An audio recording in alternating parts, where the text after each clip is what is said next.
Hi guys, it's Mark Zickery, Mr. Sci-Fi, also known as Mark Zickery of Space Command, and I am in the Mr. Sci-Fi mobile today, taking care of business. But I wanted to talk about Indiana Jones and the Dial of Destiny because it has been getting so much negative press and so much chatter on the internet. Some people saying it's the worst movie ever made, and Phoebe Waller-Bridge is the worst actress ever born, and blah, blah, blah, blah, blah, blah. Well, so Elaine and I went to see it, and I liked it. I really enjoyed it because I had low expectations, and I thought it was thoroughly entertaining. And you know, if you look at Rotten Tomatoes, what I find generally is that I disagree often with the critics. In other words, if they give something a low rating, then the audience gives it a high rating. I generally side with the audience, and the audience is giving it 88%, which is pretty good marks. So I wanted to talk about the Indiana Jones franchise and what made it special and what makes all of the Indiana Jones films worth seeing one way or another. Some have bigger weaknesses, some have more strengths. But here's the whole thing. Because I went to Indiana Jones, the first Indiana Jones movie, Raiders of the Lost Ark, when it came out. And there was a huge seismic shift in film created by Lucas and Spielberg. We were coming out of the 70s. We had filmmakers like Francis Ford Coppola and then Martin Scorsese making very kind of deep and disturbing films that were exploring the human condition, but they were not popcorn entertainments. And you had popcorn entertainments, but they were adequate. I mean, things like the Poseidon Adventure and, you know, etc. I mean, whereas sheer entertainment, movies that were made just for the fun of the ride. And, you know, you can deride this whole shift in cinema saying that it took meaning out of film, but there's always been films with meaning. And but Lucas and Spielberg, at the height of their powers, were able to deliver a kind of film with a brilliance that hadn't been seen before. They were young, they were in their 20s, and they just brought an exuberance and just a love of filmmaking and adventure to these stories. But one thing that's not mentioned about the Indiana Jones films, and the first one particularly, is that it wasn't just a look back. You know, you can say, well, Star Wars and Raiders of the Lost Ark are kind of coming out of the history of science fiction film and pulp pulp adventure films of the 30s and so forth. But that's not really what was going on. They were doing a better version than the things they were looking back toward. For instance, with Star Wars, you can say, well, there was like Flash Gordon and Buck Rogers in the film, but those were crappy. They were B movies. They were low budget serials. They were done with goofy effects and goofy acting and goofy costume design. They were not brilliant, okay? And so Star Wars, what made Star Wars such a revelation at the time was that it was showing, for the first time in film, it was showing all the things we've been reading about in science fiction novels for decades. So you've got the cantina scene, you had the land speeder, all of these things that were little grace notes. It was giving us and giving it to us in an amazing visual style. Everything was just, it just knocked you back. And Raiders of the Lost Ark was the same thing. The first film, when it came out, you go to see it, and you don't know what to expect.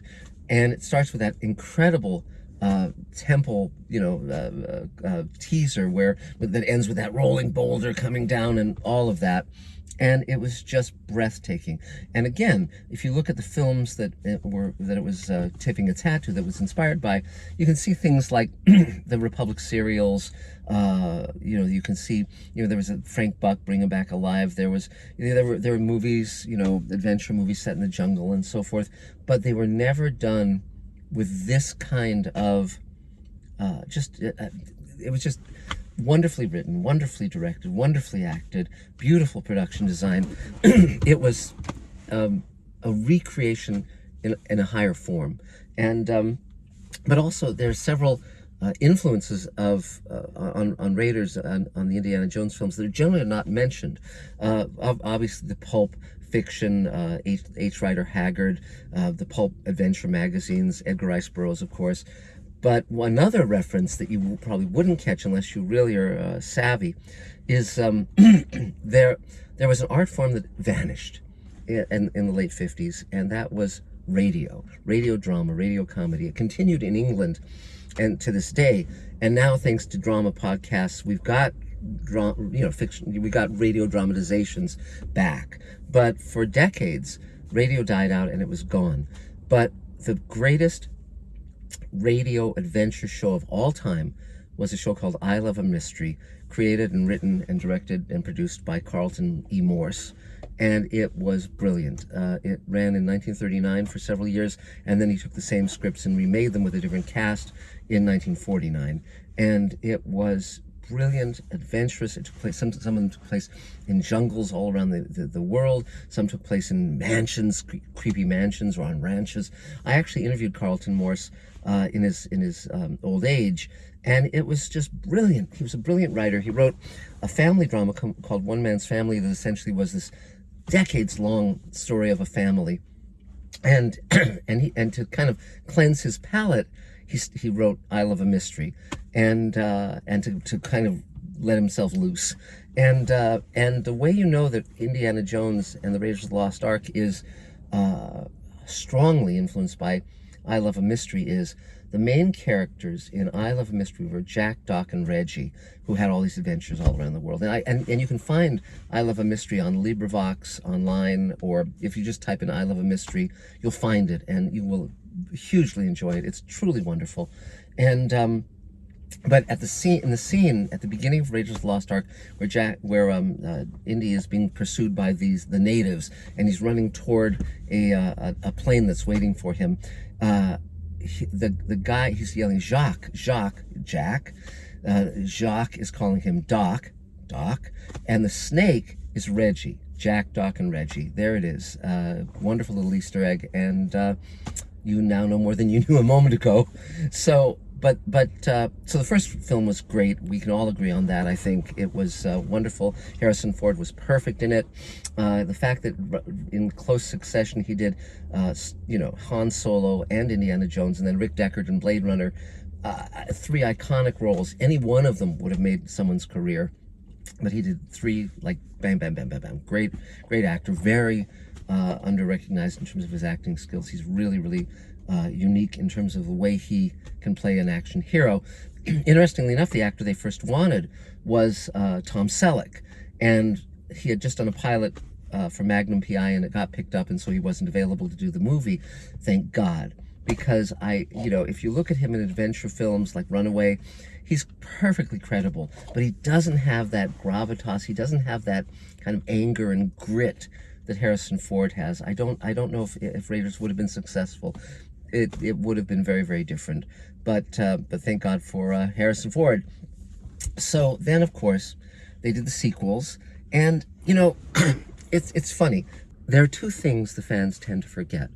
First of all, that it isn't easy making an Indiana Jones movie. That basically the trick is you have to come up with something that serves what's great about the previous movies and the fondness and the nostalgia the fans have for those films, and also come up with something that's fresh enough and new enough so it doesn't feel like it's just a retread of the other movies.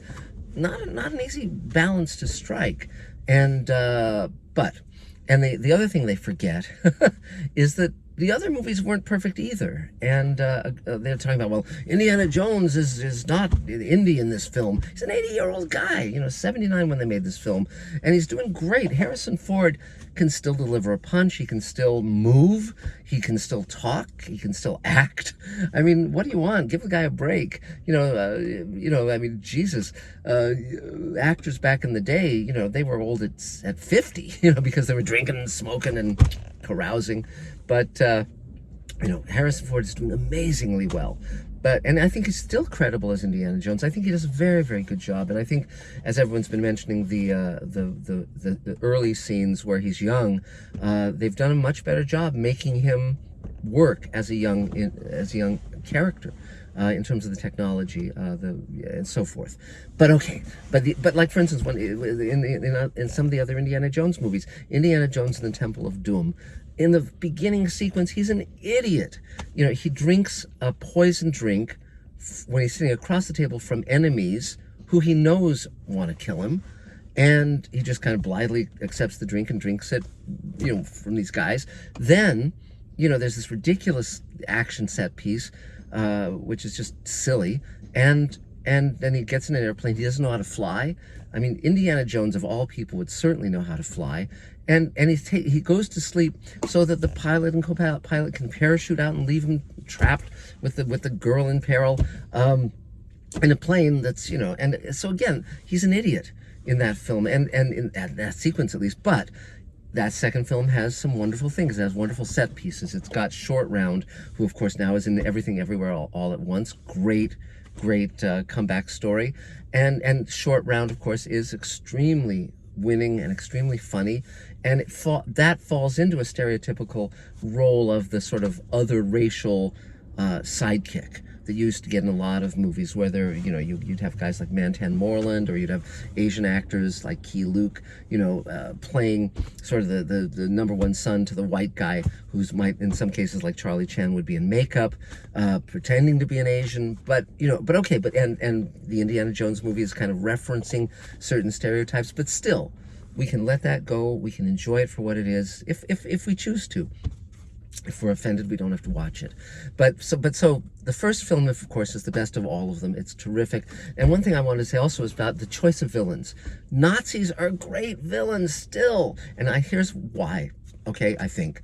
Because most of our adversaries, they'll be, our friends at one point, our allies, then there are enemies in a different decade or year. It waxes and wanes, and ultimately, whatever propaganda we say about them or they say about us, turns out after the war not to be true. It's an exaggeration.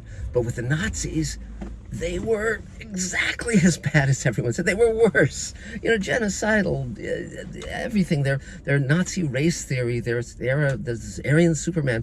All of this stuff was just perfect for villains. And the commies are not nearly as interesting. The Russians, the Soviets. Okay, they can be the villains, but they're kind of like. There's not as much fun to play. And also, the Nazis looked great. Hugo Boss designed those uniforms. They still look snappy. And so they're great villains. And so you see them recurring over and over in Indiana Jones to great effect, including in the new film. And but each film, so Raiders of the Lost Ark, the first one's terrific. You can carp about this or that, but it's still a classic, one of the great films of all time. Temple of Doom has lots of fun things. It's overly violent, overly gross, but still fun. Third one, is a lot of fun. But the problem with that one for me was that I just didn't believe Sean Connery as Harrison Ford's father. He was something like 12 years older than Harrison Ford at that point. And it just doesn't, for me, the chemistry didn't work. And, you may disagree. But even so, there's some great stuff in that film. Really, really terrific stuff. And then, of course, we get to the UFO one. The crystal skull. And, I have the same problems everyone else has. Shitty looking CG, goofy set pieces. I mean, he survives a nuclear explosion in a lead-lined refrigerator. I mean, first of all, did they make lead-lined refrigerators? That's the first time I ever heard of that. Why would you? I mean, why would you have a lead-lined refrigerator unless you're going to store plutonium in it? But okay, but seeing Karen Allen again in that was fun. Now of course his son, quote unquote Mutt, didn't for me work because Shia LaBeouf. I see clearly they were basing that character. The look of that character was totally cribbed from the wild one with Marlon Brando, sort of a juvenile delinquent motorcycle guy from the 50s. Also James Dean. It was clearly written to be sort of a James Dean, Marlon Brando kind of outcast, rebellious youth kind of thing. But Shia LaBeouf just didn't have the oomph. He didn't have that visceral quality that certain other actors could have done extremely well. And but it's endearing. John Hurt's in it, and he's terrific as usual. And my favorite thing in that film, I think, is Cate Blanchett as a Soviet soldier. She's terrific. She's wonderful. But of course, that sword fight she has with Shia LaBeouf should have been a sword fight with Indiana Jones, because at 65 Harrison Ford still had it. He was perfectly credible as Indiana Jones, and I mean, back then they were saying he was too old, but now he's 80 and he's still doing it. But so even that film, with all its flaws, has strengths that make it entertaining and that makes it watchable and fun and gives it a lot of appeal. So now we get to Dial of Destiny, and all the people complaining about it, saying, "Oh my God, this is a travesty. Oh my God, blah blah blah blah blah blah blah." It's a fun film. I enjoyed it. Harrison Ford is wonderful. It's nice to see Karen Allen again. Phoebe Waller-Bridge. I only saw a few minutes of Fleabag, which wasn't for me. I'm not the target audience, and so I don't have this animosity toward her. She's fine. And here's the thing about that, and please take it to heart. First of all, why don't we just put all this misogynistic stuff aside? It's 2023. And the women are being assailed, different races are being assailed, transgender people, gay people are being assailed. Why don't we just sort of like have a big tent and accept everyone with a loving heart, with compassion? Okay, how about that, guys? And so Phoebe Waller-Bridge, I thought she was fine. She wasn't the greatest actress in the universe, but look, in the old days, she would have been the love interest. Someone in their 20s or 30s would have been the love interest. There was that Sean Connery movie when he was an old crotchety guy, and they have this young girl in her 20s as the love interest. And finally, the audiences got tired of that. It had been a staple of movies since day one. The elderly Clark Gable teamed with Marilyn Monroe and so forth. And finally people said enough is enough. So in this movie, she's not the love interest. Someone more age-appropriate, Karen Allen, is, even though she was, younger than Harrison Ford when she made Raiders, and she was saying, "Oh, you seduced me when I was a child," blah, blah, blah. But Phoebe Waller-Bridge is an archaeologist. She knows different languages. She's, as learned theoretically as Indy, if not as wise. And she's adventurous, and it's fine. It's like, okay, fine. She's, and you can say, oh, there are these stretches of credibility, but one critic was saying, well, the villains show up like they know where to go to Sicily to find Indy. Well, they mentioned, if you pay close attention, they mentioned that the ancient Greek guy there, whose Dial of Destiny they're pursuing, Archimedes, that he only lived in two places. He lived in Sicily, and he lived in the other place, wherever it was, Syracuse, whatever it was. But so if they're not going to place A, they're going to place B, because he only lived in two places. Fine, that's enough of a clue. It's credible, and yeah, the funny looking teenager flies a plane, and even though he doesn't know how to. Well, Indy didn't know how to fly a plane in the second film. So, again, these are always, Indiana Jones is never supposed to be realistic. It's supposed to take you to that edge of absurdity where you can still buy in. And for each of us, each person brings their life experience, their totality of their experience to any movie they're seeing. So the movie is not the same for each person. It's different for each person because it's a collaboration between you with all your experiences as the viewer and the filmmakers. And so then you're welcome to love it, hate it, whatever. It's just a movie. But I thought it was very, very fun. So I'm siding with the 88% of fans who liked it, and I would recommend it, and I would say, yes, it's a lot of fun. And the time travel thing, it's at least different from what they've done before in Indiana Jones. And the Antikythera mechanism, that's a real thing, and you can look it up. It's an ancient computer that for the astronomical movements of things. Very cool. They didn't know what it functioned. They found it in a shipwreck, and they didn't know what it did until they had the technology where they could do, they could look at all the different layers via x-rays, magnetic imaging, whatever they used, and now they know what it does. And it's really cool. You can even see working representations of it online, which I recommend. So, and Archimedes was a real guy, and going back in time to his time was at least different, interesting. And, so we didn't go back to the Nazis via time travel, and that was fine, because, that would have been more problematical. But So let's see, what else do I have to say about this film? Well, go see it first of all, and also check out I Love a Mystery. You will be well rewarded. There's a great story they did called Temple of Vampires, and it's just really, really, really, really fun. And then also, let me see what else. Blah blah blah. I've gone down all that. You know, Karen Allen is fun. I actually think she looks better now than in the previous Indiana Jones movie. She, you know, of course, she was totally charming in the first one. And again, that was a scrappy female lead, tough woman. And again, Star Wars with Princess Leia. These were sea changes in how women were represented in films. Many of these writer-directors had strong women in their lives. They were patterning them after strong women. Spielberg, of course, had a very strong mother. And also, again, something that's not mentioned, of course, is Spielberg as a Jewish director, you know, dealing with Nazis, dealing with all of that stuff. There's a resonance there that you can pick up on if you want to be analytical. But beyond that, you know, there's you know, the original Indiana Jones films had great model works, great miniatures, and when it went to the Crystal Skull, that was where CG really showed that it was not adequate to task.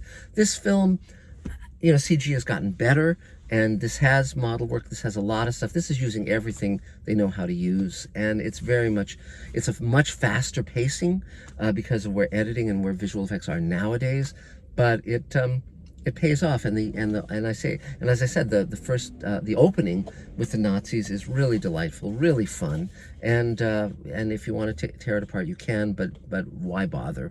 You know, why not just enjoy a fun film? Because again, these are not meant to be the end all and the be all. They're basically popcorn movies where you go, you have a good time, on to the next thing in your life.